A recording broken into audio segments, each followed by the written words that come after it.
Hello guys, आज मैं लेके आई हूँ एम्पायर फेवर नो नीड मांगा का चैप्टर 5 और 6। आई होप आप सभी को ये वीडियो पसंद आए। चैप्टर के स्टार्टिंग में एम्पायर ड्रू यांग के साथ वो सब कर रहा था और एम्पायर कहता है, ड्रू यांग तुम्हारी बॉडी सच में बहुत ज़्यादा ही वीक है, मैं तुम्हारी बॉडी को ध्यान से चेक करूँगा। एम्पायर ड्रू यांग का गला पकड़ कर कहता है, आखिर तुम अभी तक इतने ज़्यादा सेंसिटिव क्यों हो, अब मुझे क्या करना चाहिए। एम्पायर ड्रू यांग को घुमाता है और ड्रू यांग का वही टैटू देखता है और कहता है, अब मैं इसे ध्यान से देख रहा हूँ तो मुझे ये टैटू इतना ज़्यादा लाइट क्यों दिखाई दे रहा है। ऐसा लगता है कि तुम्हें मेरा ये गिफ्ट पसंद नहीं आया है, तो कैसा रहेगा कि मैं इस टैटू में थोड़ा सा और कलर ऐड कर दूँ। ये सुनकर ड्रू यांग चौंक जाता है और कहने लग जाता है, योर मैजेस्टी प्लीज ऐसा मत कीजिए। एम्पायर रंग उठाता है और कहता है, तुम चुप करो।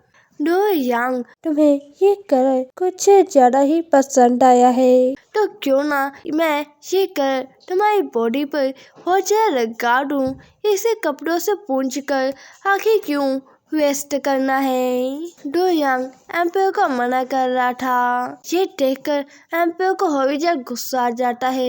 एम्पायर ड्रू यांग की चिन पकड़ लेता है और कहता है, तुम में अभी भी इतनी हिम्मत है कि तुम मेरे साथ बहस कर सको।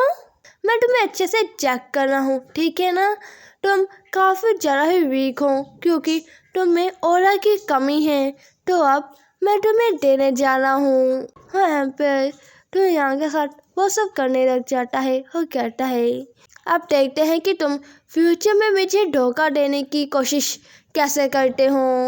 ड्रू यांग अब मन में कहता है, मैं इसे एक्सप्लेन करूं चाहे ना करूं, इससे कोई भी फर्क नहीं पड़ता क्योंकि ये कभी भी मेरी बात नहीं सुनेगा, इसीलिए इसे एक्सप्लेन करके बस टाइम ही वेस्ट होगा। थोड़ी देर बाद एम्पायर बैठा हुआ था और ड्रू यांग जमीन पर लेटा हुआ था। एम्पायर कहता है, आज तुमने काफ़ी अच्छा बिहेव किया है, तुम अगर ऐसा ही बिहेव करोगे तो मैं तुम्हें सज़ा नहीं दूंगा और अभी भी मैं तुम्हारा काफ़ी ज़्यादा अच्छे से ध्यान रख रहा हूँ। तभी बाहर से एक सर्वेंट की आवाज़ आती है, योर मैजेस्टी कंकुबाइन शू आपका बाहर इंतजार कर रहे हैं काफ़ी समय से। ये सुनकर ड्रू यांग अपने मन में कहता है, कंकुबाइन शू आखिर वो अब यहाँ पर क्या कर रहा है, क्या वो अभी आया है। एम्पायर ड्रू यांग को ऐसे सोचते देख स्माइल करता है और कहता है, आखिर तुमने मुझे पहले क्यों नहीं बताया, आखिर तुम कैसे कंकुबाइन शू को ऐसे बाहर खड़ा रख सकते हो, तुम्हें नहीं पता कि कंकुबाइन शू कितने ज़्यादा वीक है। वो सर्वेंट कहता है, मुझे माफ़ कीजिएगा योर मैजेस्टी, मैं एक बेवकूफ़ हूँ, मैं किसी को ढूंढ रहा था जो आपकी स्टडी रूम को साफ कर सके। एम्पायर खड़ा होता है और अपने कपड़े सही करता है और कहता है, अब इसकी कोई भी चेयर नहीं है, आखिर कंकुबाइन शू मैं कब से इंतज़ार कर रहे हैं, उन्हें दूसरी स्टडी रूम में ले जाओ और कंकुबाइन शू को कहो कि वो मेरा वहीं पर इंतज़ार करें। और एम्पायर जाने लग जाता है, पर ड्रू यांग एम्पायर का क्लॉक पकड़ लेता है और कहता है, योर मैजेस्टी। एम्पायर रुकता है और ड्रू यांग की ओर देखता है। ड्रू यांग कहता है, योर मैजेस्टी आपसे अभी भी काफ़ी लोग चलते हैं। एम्पायर गुस्से से कहता है, ड्रू यांग मैं तुम्हें एडवाइस दे रहा हूँ कि तुम मेरे साथ काफ़ी अच्छे से और आज्ञाकारी बनकर रहो, तुम्हें मेरी बातों के अंदर बोलने की कोई भी जरूरत नहीं है। ड्रू यांग थोड़ा सा ऊंची कहता है, योर मैजेस्टी पर अगर मंत्री आपका साथ नहीं देंगे तो जो शांति है वो नहीं रहेगी। डू यांग से अपना क्लॉक एम्पायर छुड़ाता है और कहता है मुझे इसके बारे में पता है। हो एम्पायर जाते हुए कहता है पर तो क्या।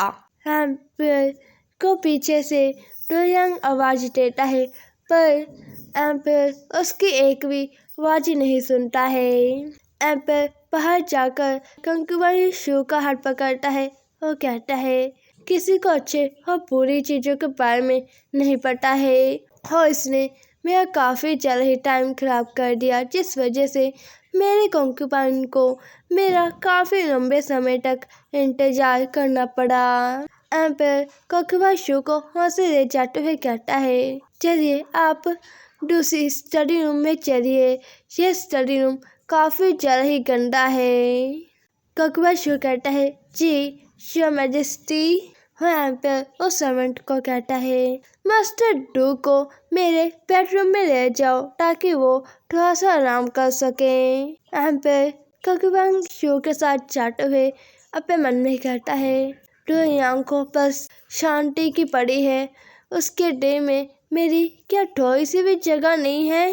कंकुबाई शू कहता है योर मैजेस्टी काफी ज्यादा लेट हो चुका है, क्यों ना आज रात मैं आपको बेड पर सर्व करूं आज। एम्पायर कंकुबाई शू को धक्का देता है और कहता है यहाँ से निकल जाओ, मेरे प्रॉब्लम क्रिएट मत करो। कंकुबाई शू कहता है योर मैजेस्टी मेरी बात तो सुनिए। पर तभी वहाँ पर सर्वेंट आ जाता है और कहता है योर मैजेस्टी मास्टर डू ने बेडरूम में जाने से मना कर दिया है और वो कह रहे हैं कि वो आपका उसी स्टडी रूम में इंतजार करेंगे।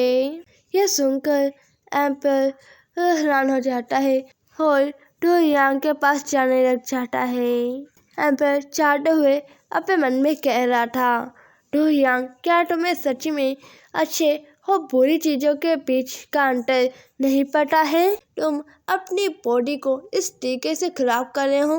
अगर ऐसा ही चलता रहा तो मुझे तुम्हारे लिए रूल्स सेट करने होंगे। और यहीं पर मैं चैप्टर 5 एंड होता है और चैप्टर 6 स्टार्ट हो जाता है। चैप्टर 6 की स्टार्टिंग में डू यांग उस स्टडी रूम में खड़ा हुआ कह रहा था आखिर कितना ज्यादा लंबा समय हो चुका है, क्या योर मैजेस्टी वो मुझे जाने नहीं दे सकते। वह एकदम से एम्पायर वहाँ पर आता है और डू यांग को बैकहक कर लेता है और कहता है क्या तुम मेरा इंतजार करते हुए काफी ज्यादा ही परेशान हो चुके हो? तुमने मेरे बेडरूम से जाने से मना कर दिया और जिद कर रहे हो कि तुम मेरा यहीं पर इंतजार करोगे।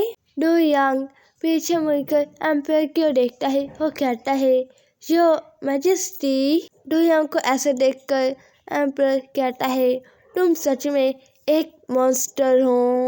एम्पायर डू यांग को गले लगा लेता है और उसके कान के पास जाकर कहता है और अब तुम क्या चाहते हो? डू यांग एम्पायर को मना करता है और एम्पायर को पीछे धकेल देता है। एम्पायर डू यांग का हाथ पकड़ लेता है और कहता है आखिर तुमने कब बच्चियों की तरह एक्ट करना सीखा? तुम आज काफी ज्यादा ही आज्ञाकारी थे। अगर तुम पहले ही ऐसे होते तो तुम्हें इतना ज्यादा सफर नहीं करना पड़ता। और एम्पायर डू यांग को किस करता है। उसे पता चलता है कि डू यांग की बॉडी काफी ज्यादा ही गर्म है। ये देखकर एम्पायर चौंक जाता है और कहता है आखिर तुम्हारी बॉडी इतनी ज्यादा गर्म क्यों है? क्या तुम बीमार हो? एम्पायर डू यांग को अपनी गोद में उठा लेता है और कहता है तुम हमेशा से ही काफी ज्यादा जिद्दी रहे हो और तुम कभी भी अच्छे से मेरा कहना नहीं मानते हो। एम्पायर डू यांग को लेकर सोफे पर बैठ जाता है और कहता है तुम्हें ये जानने की जरूरत है आखिर तुम्हारा मास्टर कौन है और तुम्हें किसकी बात सुननी चाहिए। अगर तुम्हें अनकंफर्टेबल लग रहा है तो तुम मुझे बता सकते हो। और एम्पायर डू यांग के सिर से बाल हटाता है और कहता है तुम हमेशा से ही एक दुष्ट आदमी की तरह दिखते हो, पर अब तुम बीमार हो और तुम काफी ज्यादा ही बेचारे दिख रहे हो। एम्पर टी उठाता है और पीता है। उस टी को पीकर एम्पर को गुस्सा आता है और वो सर्वेंट को चिढ़ाकर कहता है, वांगली, आखिर तुम इतने ज्यादा केयरलेस कैसे हो सकते हो? अभी भी डो यांग यहाँ पे है और तुमने उसे गर्म चाय नहीं दी है।